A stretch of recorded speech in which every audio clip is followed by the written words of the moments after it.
किया है मध्यकालीन भारत। फ्रेंड्स, मैं आपको पहले बता देता हूँ वीडियो स्टार्ट करने से पहले कि हम हिस्ट्री को किस तरीके से पढ़ेंगे, तो आपको भी आइडिया हो जाएगा कि हम किस सीक्वेंस में हम लेक्चर लेंगे और किस सीक्वेंस में हम पढ़ेंगे। तो चलिए फ्रेंड्स, पहले मैं आपको बता देता हूँ कि हिस्ट्री को अपन किस शेड्यूल के साथ पढ़ेंगे। हिस्ट्री जो है वो 3 पार्ट में डिवाइड है: प्राचीन भारत, मध्यकालीन भारत और आधुनिक भारत, मॉडर्न हिस्ट्री। हम आज जो लेक्चर ले रहे हैं वो मध्यकालीन भारत से ले रहे हैं, मतलब हमने सबसे पहले मध्यकालीन भारत को स्टार्ट करने जा रहे हैं। इस मध्यकालीन भारत के अंदर क्या-क्या आता है दोस्तों, मैं आपको बता देता हूं। दिल्ली सल्तनत, मुगल काल और यूरोपियन कंपनियां। तो ये 3 जो पार्ट है, ये तीनों पार्ट मध्यकालीन भारत में हम अच्छे से स्टडी करेंगे, जिनसे क्वेश्चंस बनने के चांसेस होते हैं। मध्यकालीन भारत को हम अच्छे से पूरा कंप्लीट स्टडी कर लेंगे। उसके बाद हम आधुनिक भारत को पढ़ेंगे और फिर हम प्राचीन भारत को पढ़ेंगे। तो सबसे पहले आज का जो वीडियो है वो मध्यकालीन भारत से दिल्ली सल्तनत के ऊपर है।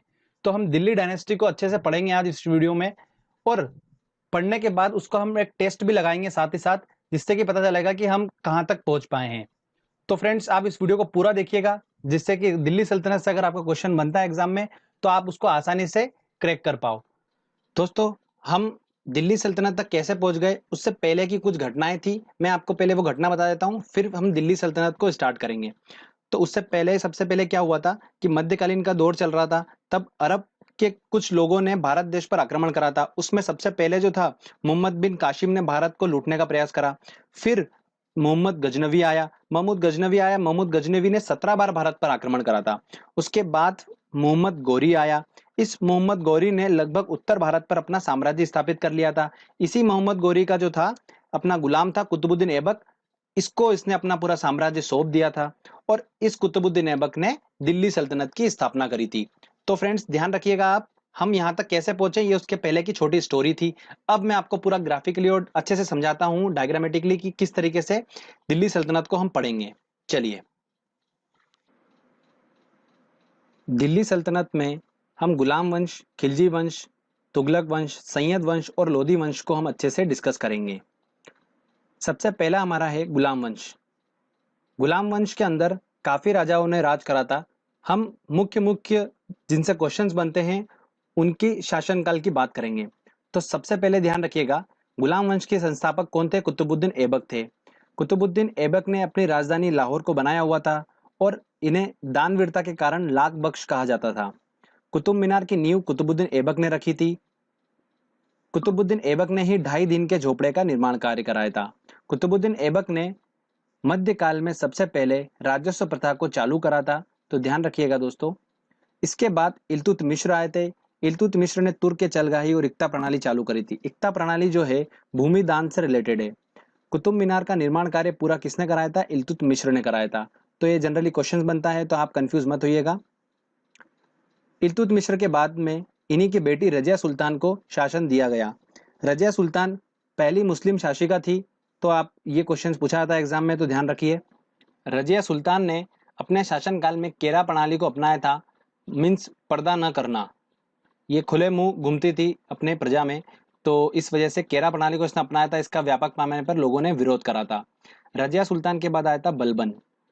बलबन ने तुर्क ए चलगाही इक्ता प्रणाली दोनों को खत्म कर दिया था, जो कि इल्तुतमिश ने चलाई थी। उसके बाद बलबन एक महाप्रतापी शासक के नाम से जाना जाता था, जिसने हिंदुओं को उच्च पदों पर आसीन करा था। बलबन के ही दरबार में फारसी कवि अमीर खुसरो व अमीर हसन रहा करते थे। अमीर खुसरो जो थे, उनका नाम मोहम्मद हसन था, और तूतिए हिंद के नाम से वो जाने जाते थे। ठीक है फ्रेंड्स, तो ध्यान रखिएगा। बलबन के बाद अंतिम शासक कौन रहे गुलाम वंश के? शंभुद्दीन कैमर्स रहे। तो ये हमारे गुलाम वंश था, जो कि इंपॉर्टेंट था। आपने डायग्रामेटिकली इसको पूरा समझ लिया है, आपको लगता नहीं है मुझे कि कोई कंफ्यूजन होगा। अब हम बढ़ते हैं खिलजी वंश की ओर।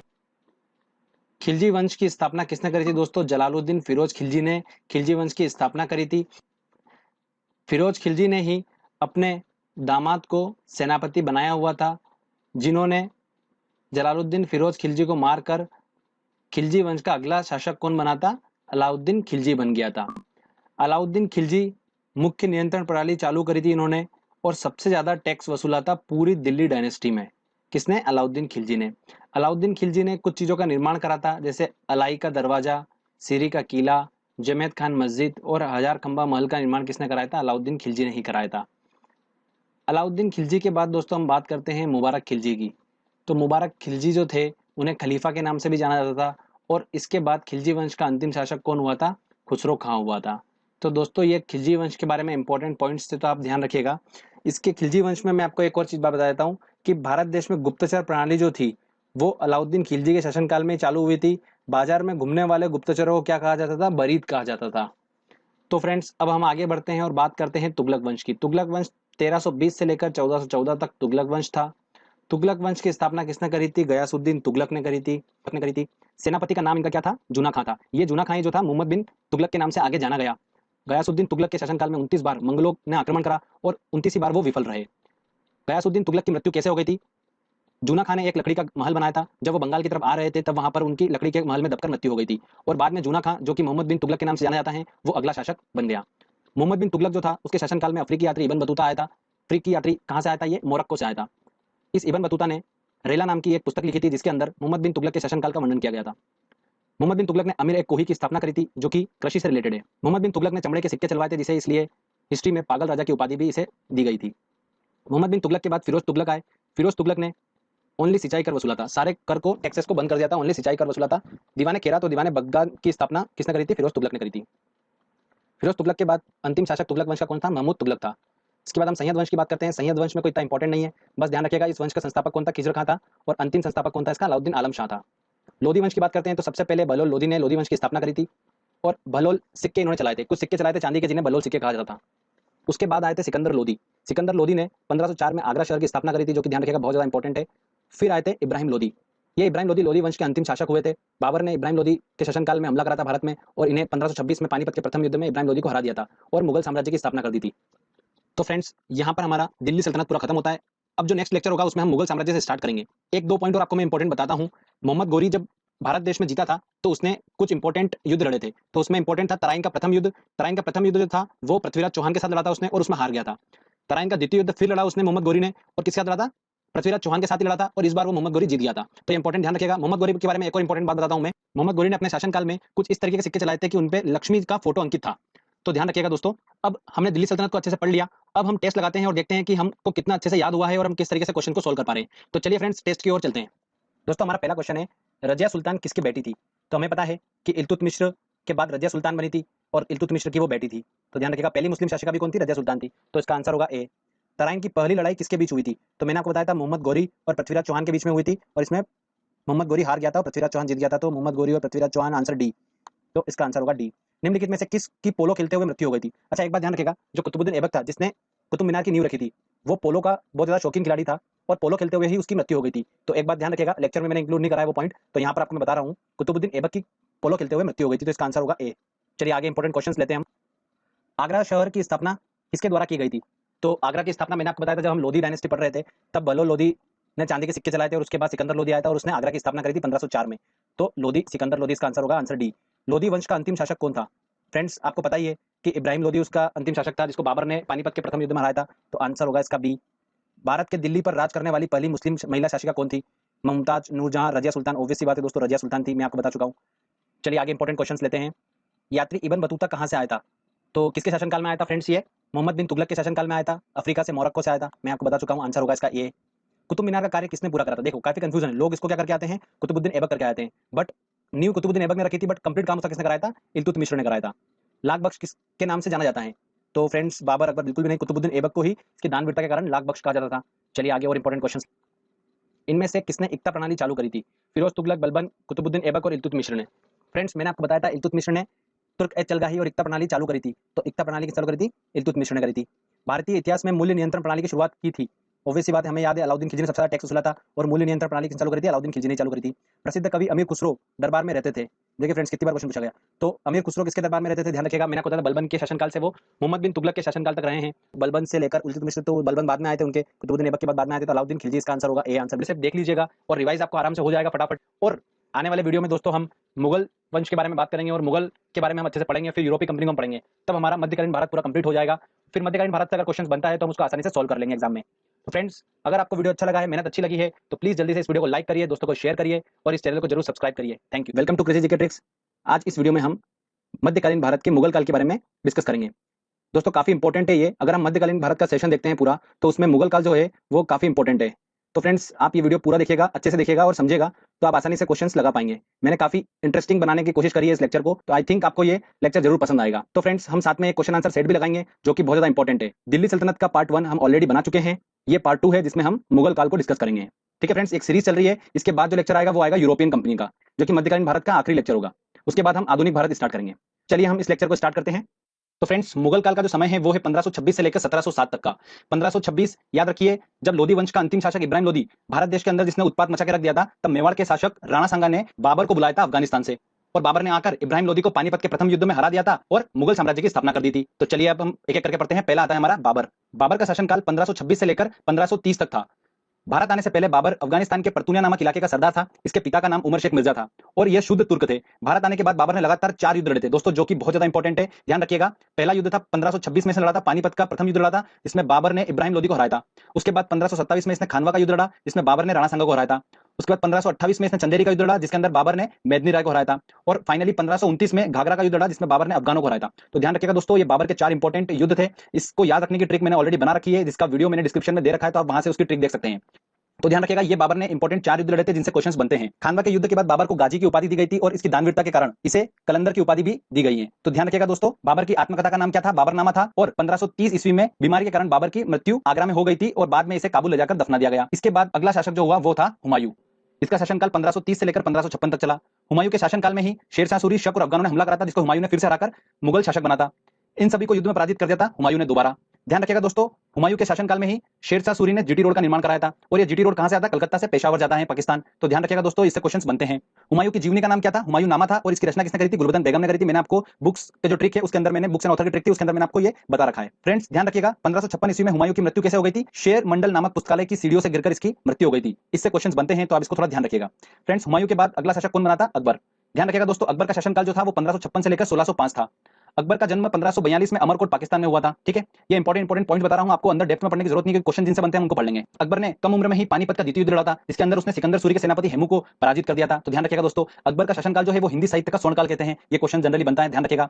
अकबर ने 1582 में दिन ए इलाही धर्म की स्थापना करी थी। कब करी थी? 1582। ध्यान रखिएगा दोस्तों, ये यूपी पीसीएस में क्वेश्चन पूछा गया है 2012 में, तो थोड़ा सा ध्यान रखिएगा। दिन ए इलाही धर्म की स्थापना करी थी। ओके, और इस दिन ए इलाही धर्म को अपनाने वाला पहला व्यक्ति कौन था? अकबर खुद ही था। और पहला हिंदू कौन था? बिरबल था। अकबर के दरबार में 9 रत्न रहते थे। 9 रत्न कौन कौन से मैं आपको बता देता हूं। बिरबल, तानसेन, मुल्ला दो प्याजा, अब्दुल रहीम खाने खान, मानसिंह। मानसिंह जो था इसका एक सेनापति था, ध्यान रखिएगा। राजा टोडरमल, फेजी, अबुल फजल इत्यादि लोग शामिल थे। इसमें बिरबल जो था, जिसका बचपन का नाम क्या था? महेश दास था, ये अकबर का एक प्रसिद्ध सलाहकार था। तानसेन एक प्रसिद्ध संगीतज्ञ था, जिसने मियां का मल्लार, मियां की टोडी, कंठाभरण और वाणी विलास की रचना करी थी। इसका मकबरा कहां पर है? दोस्तों ध्यान रखिएगा, बहुत इंपॉर्टेंट क्वेश्चन है। ग्वालियर में स्थित है इसका मकबरा। किसका? तानसेन का। फ्रेंड्स एक और बात ध्यान रखिएगा, अकबर ने गुजरात की विजय पर बुलंद दरवाजे का निर्माण करा था। जब अकबर ने गुजरात को विजय प्राप्त करी थी गुजरात में, तब उसने बुलंद दरवाजे का निर्माण कराया था। तो ये जनरली क्वेश्चन पूछा जाता है। ठीक है फ्रेंड्स, अकबर के बाद जो अगला शासक आया वो कौन आया था? सलीम आया था, जिसे जहांगीर के नाम से भी जाना जाता है। तो चलिए हम आगे बढ़ते हैं। अब सलीम जहांगीर की बात करते हैं फ्रेंड्स, जिसका शासनकाल 1605 से लेकर 1627 तक था।